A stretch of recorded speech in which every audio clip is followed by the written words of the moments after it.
Hello friends. உலகத்திலேயே மிக அதிக சக்தி வாய்ந்த பாஸ்போர்ட் சிங்கப்பூர் பாஸ்போர்ட்ன்னு சொன்னா உங்களால நம்ப முடியுதா? ஆமாங்க. ரீசெண்டா இன்டர்நேஷனல் ஏர் டிரான்ஸ்போர்ட் அசோசியேஷன் வந்து ஒரு இண்டெக்ஸ வெளியிட்டிருப்பாங்க. ஹென்லி பாஸ்போர்ட் இண்டெக்ஸ்ன்னு சொல்லக்கூடிய ஒரு இண்டெக்ஸ் வெளியிட்டிருந்தாங்க. அந்த இண்டெக்ஸ் ஏன் வெளியிடுறாங்க அப்படின்னா, ரீசெண்டா ஒரு 2, 3, 2, 3 இயர்ஸ் அல்லது ஒரு 4, 5 வருஷமா உலக அளவுல பயணம் பண்றாங்கல்ல. ஃப்ரீ விசாவுல அதிகமா எந்த நாடு பயணம் பண்றாங்களோ, அவங்களுடைய ரேங்க் லிஸ்ட் மாரி ஒண்ணு போடுவாங்க. அதுதான் ஹென்லி பாஸ்போர்ட் இண்டெக்ஸ். அந்த ரிப்போர்ட்ல ஃபர்ஸ்ட் ரேங்க்ல எந்த நாடு வந்துச்சு அப்டின்னா, சிங்கப்பூர் பாஸ்போர்ட்டோடைய ரேங்க் தான் ஃபர்ஸ்ட்ல வந்திருக்கு. என்ன காரணம் அப்டின்னா, ஃப்ரீ விசா மூலியமா உலகத்துல இருக்கக்கூடிய 195 நாடு மொத்தம் உலகத்துல இருக்கு. அந்த 195 நாட்டிலயுமே ஃப்ரீ விசா மூலியமா டிராவல் பண்ணக்கூடிய ஒரு கெப்பாசிட்டி இருக்கக்கூடிய ஒரு பாஸ்போர்ட் எது அப்படின்னா, சிங்கப்பூர் பாஸ்போர்ட்டுக்கு மட்டும் தான் இருக்குன்னு சொல்லி அந்த ரேங்க்ல ஃபர்ஸ்ட்ல வந்திருக்கும். அதுக்கு அடுத்தபடியா 2ண்ட் ரேங்க்ல யார் இருப்பாங்க அப்படின்னா, France, Germany, Italy, Japan, Spain. நீங்க நல்லா இதெல்லாம் பார்த்தா தெரியும். இது எல்லாமே சின்ன சின்ன கண்ட்ரி தான். அங்க இருக்கக்கூடிய கண்ட்ரீஸ்ல இருக்கக்கூடிய அந்த மக்கள் பிசினஸ்க்காக ஃப்ரீ டிராவலா இப்ப இந்தியா இருக்கு அப்படின்னா, நீங்க சிங்கப்பூர்ல இருக்கவங்க வாங்க எங்க நாட்டுல இன்வெஸ்ட் பண்ணுங்க. நாங்க உங்களுக்கு ஃப்ரீ விசா தர்றோம். பிசினஸ் மேன்லாம் இந்தியாவுக்கு வாங்க அப்படின்னு சொல்லி ஒரு வருவாங்கல்ல. இந்தியாவுல பிசினஸ் பண்றதுக்காக டிராவல் பண்ணுவாங்கல்ல. அந்த டிராவல பொறுத்து தான் இந்த ரேங்கிங்கே போட்டிருப்பாங்க. அப்படி இருக்கும்போது சிங்கப்பூர்ல இருந்து பிசினஸ் மேன் உலகத்துல இருக்கக்கூடிய 195 நாடுகளுக்கும் ஃப்ரீ விசா மூலியமா போய் அவங்க பிசினஸ்க்கு பிளஸ் டூரிசத்துக்காக போறாங்க அப்படின்னு சொல்றக்கூடிய ஒரு ரிப்போர்ட் தான் இது. இதுல முதல் இடத்த பிடிச்சது சிங்கப்பூர். ஆனா இதுல இந்த இண்டெக்ஸ் மூலியமா ஒரு விஷயம் நமக்கு நல்லா தெளிவா புரியும். ஒவ்வொரு நாடும் இப்ப இந்த சிங்கப்பூர் அவங்க நாட்டுக்கு தேவையான பிசினஸ் எல்லாமே வெளியில போய் உலகம் ஃபுல்லா இருக்கக்கூடிய எல்லா கண்ட்ரிலயும் போயிட்டு அந்த நாட்டுக்காரங்க வெளிநாட்டுல போய் இன்வெஸ்ட் பண்ணுவாங்க. அதாவது சிங்கப்பூர்காரங்க அமெரிக்கால இன்வெஸ்ட் பண்ணுவாங்க, இந்தியாவுல இன்வெஸ்ட் பண்ணுவாங்க, பிசினஸ் ஆரம்பிப்பாங்க. அதுக்கான ஒரு இண்டெக்ஸ் தான் இது.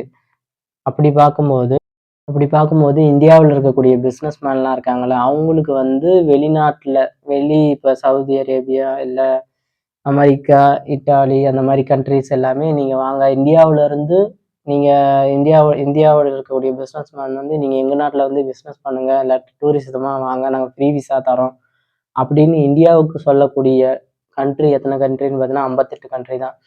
இந்தியாவுல இருக்கக்கூடிய பிசினஸ் மேனா இருக்கட்டும், இல்ல பெரிய இந்தியாவுடைய பீப்புளாக இருக்கட்டும், அவங்க ஃப்ரீ விசா மூலியமா டிராவல் பண்ணலாம் அப்படின்னு பார்த்தீங்கன்னா, ஒரு 58 நாடுகள்ல மட்டும் தான் பண்ண முடியும்.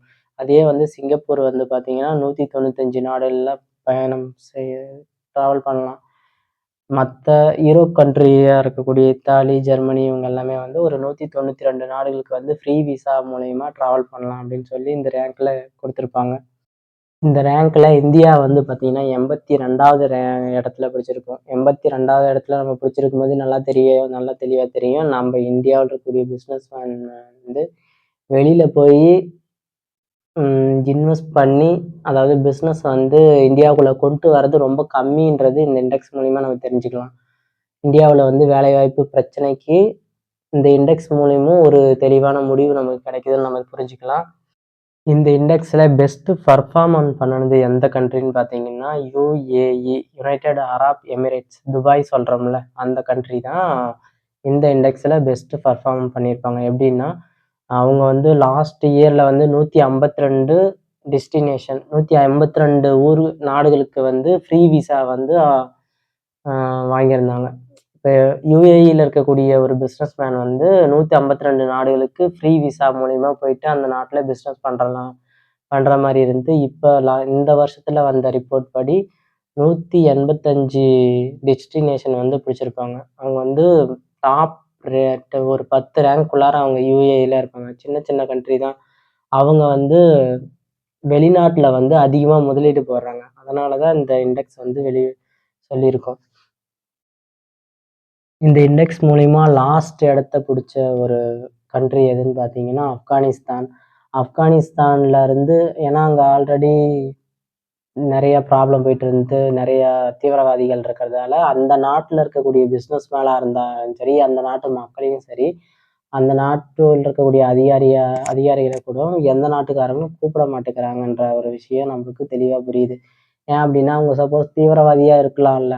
தீவிரவாதியா கூட இருக்கிறதுக்கு வாய்ப்பு இருக்கு அப்படின்றதால, ஆஹ் அந்த நாட்டுல இருக்க ஒருத்தவங்க வேற ஒரு நம்ம நாட்டுக்குள்ளார வராங்க அப்படின்னா, ஏதாவது ஒரு கலவரத்தையோ, இல்ல ஒரு தீவிரவாத அமைப்பையோ ஏதோ உருவாக்கி விடக்கூடும் அப்படின்றதால, அந்த நாட்டுல இருக்கிறவங்களுக்கு ஃப்ரீ விசா வந்து ரொம்ப கம்மி நாடு தான் குடுக்குறாங்க. 26 நாடு மட்டும் தான் ஃப்ரீ விசா குடுக்குறாங்க. அந்த நாட்டு மக்கள நீங்க எங்க நாட்டுக்கு வாங்க, பிசினஸ் ஏதாவது வந்து டெவலப் பண்ணுங்க அப்படின்னு சொல்லக்கூடிய நாடு வந்து ரொம்ப கம்மி தான். அவங்க வந்து இந்த இண்டெக்ஸ்லயே லாஸ்ட்ல எடுத்திருப்பாங்க. ஸோ இந்த இண்டெக்ஸ் மூலியமா நம்ம என்ன தெரிஞ்சுக்கலாம் அப்படின்னா, இந்த இண்டெக்ஸ் மூலியமா இப்ப பிசினஸ் வந்து எந்த அளவுக்கு ஒரு கண்ட்ரி மத்த கண்ட்ரில போயிட்டு எடுத்துட்டு வராங்க அப்படின்ற விஷயம் இதுல நமக்கு தெளிவா புரியும்.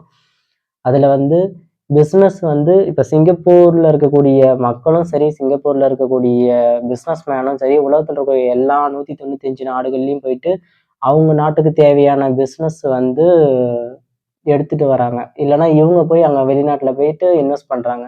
அப்படின்றபோது அவங்களுக்கு தேவையானது சீக்கிரமா குயிக்கா வந்து டெவலப் பண்றதுக்கான என்ன வழியோ அத தேடிட்டு இருக்காங்கன்னு பார்க்கலாம். சிங்கப்பூர் இந்த இண்டெக்ஸ்ல ஃபர்ஸ்ட் வர்றதுக்கு என்ன காரணம் அப்படின்னு பார்த்தா, ஜியோகிராபிக்கல் நியூட்ரலா இருக்காங்க அப்படின்னு சொல்லியிருப்பாங்க. இன்னொன்னு உலகத்துல இருக்கக்கூடிய எல்லா கண்ட்ரிலயுமே பெஸ்ட் ரிலேஷன்ஷிப் வச்சிருக்காங்க அப்படின்னு சொல்றாங்க. அது இல்லாம இவங்க அந்த நாட்டுல இருக்கக்கூடிய பிசினஸ் மேன் வந்து ஈஸியா வந்து எல்லா நாடுகளுக்கும் போய் டிராவல் பண்ணி முதலீடுகளை வந்து எடுத்துட்டு வராங்க அப்படின்னு சொல்லியிருக்காங்க. அது இல்லாம உலகத்துல இருக்கக்கூடிய எல்லா கண்ட்ரீஸ்லயுமே நல்ல ரிலேஷன்ஷிப் வச்சிருக்காங்க. எவ்வளோ பெரிய கடினமான அக்ரிமெண்டா இருந்தாலும், அவங்க சிங்கப்பூர்ல இருக்கக்கூடிய மக்களும் சரி, சிங்கப்பூர்ல இருக்கக்கூடிய பிசினஸ் மேனும் ஈஸியா அத வந்து அக்செப்ட் பண்ணிக்கிறாங்க. அதனால தான் வந்து இவங்க வந்து இந்த இண்டெக்ஸ்ல உலகத்திலேயே வந்து நம்பர் 1 இடத்துல இருக்காங்கன்னு சொல்லியிருப்பாங்க. நான் கோயம் துபாயில வந்து ஒரு அங்க இருக்கக்கூடிய பில்டிங்லாம் நீங்க ம் யுஏஇ மாரி இருக்கக்கூடிய கண்ட்ரீஸ்லாம் பார்த்தீங்கன்னா, ஒரு பில்டிங்ல வேலை பார்க்குறாங்க அப்படின்னா, அந்த பில்டிங்ல தேவையான எல்லா மெட்டீரியலும் வேர்ல்டுல இருக்கக்கூடிய அவங்க ரிலேஷன்ல இருக்கக்கூடிய எல்லா கண்ட்ரிலயுமே ஒவ்வொரு ப்ராடக்ட் வாங்குவாங்க. இப்ப ஸ்விட்ச் பாக்ஸ்ன்னா ஒரு கண்ட்ரில வாங்குவாங்க. வயர் வந்து ஒரு கண்ட்ரில வாங்குவாங்க. அந்த மாரி பில்டிங் மெட்டீரியல் வந்து ஒவ்வொரு ஒவ்வொரு பொருளும் ஒவ்வொரு கண்ட்ரில வாங்குவாங்க.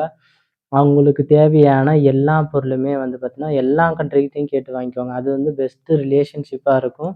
2வது எக்ஸ்போர்ட், இம்போர்ட் பண்றதுக்கு, பிசினஸ் பண்றதுக்கு, டிராவல் பண்றதுக்கு இது எல்லாமே வந்து அவங்க பெஸ்ட் ஆப்பர்ச்சுனிட்டியா பயன்படுத்திக்குவாங்க. இந்த ஒரு இண்டெக்ஸ் மூலியமா நமக்கு என்ன தெரியுது அப்படின்னா, உலகத்திலேயே அதிக சக்தி வாய்ந்த பாஸ்போர்ட் வந்து சிங்கப்பூர் இருக்குது. அந்த பாஸ்போர்ட்டு இருக்கிறதால, அந்த ஒரு கண்ட்ரி வந்து வேர்ல்டுல இருக்கக்கூடிய எல்லா கண்ட்ரிலயுமே அவங்களுக்கு தேவையான பிசினஸ் வந்து பண்ணிக்கிறாங்க. அது வேலைவாய்ப்ப வந்து உருவாக்கிக்கிறாங்க. நல்லா வந்து இந்த உலகத்துல இருக்கிற எல்லா கண்ட்ரிக்குமே வந்து ஒரு குட் ரிலேஷன்ஷிப்ப வந்து மெயின்டெயின் பண்ணிக்கிறாங்கன்றது நம்மளால புரிஞ்சுக்க முடியுது. Thank you.